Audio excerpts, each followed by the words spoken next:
In this video, I'll show you how to put your WordPress website under maintenance mode. Let's get straight into it. For example, I'll show you how to quickly put your website in maintenance mode, just like this. We can add our logo here. Currently, I'm just adding the website text. We can add some custom message, copyright notice, and we've got this handy login button here. So the admin or whoever's designing your website can quickly log in and continue with the design process whilst you're waiting for your website to be redesigned or even a bug to be fixed. So I'll show you how to create this and more for free. And with that being said, let's head over to our dashboard. All right, so the first thing we need to do is navigate over to plugins, then add new, and then we'll just search for maintenance.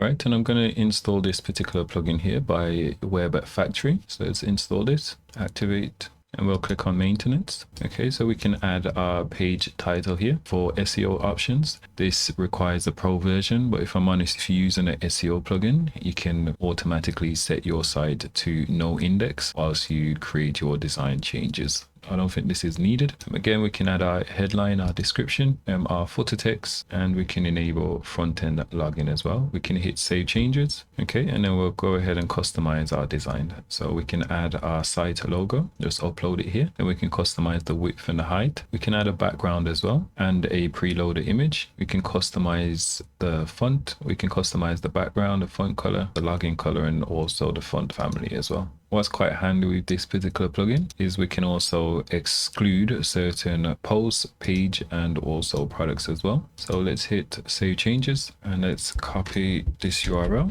Let's open up a private browser. And here we don't actually have access to this particular website. You can see it's currently in maintenance mode and we've got our handy login form here. Okay, so admin and whoever has access to the site is still able to log in fine. Like and subscribe for more videos like this. And if you've got any questions, leave it in the comment box below.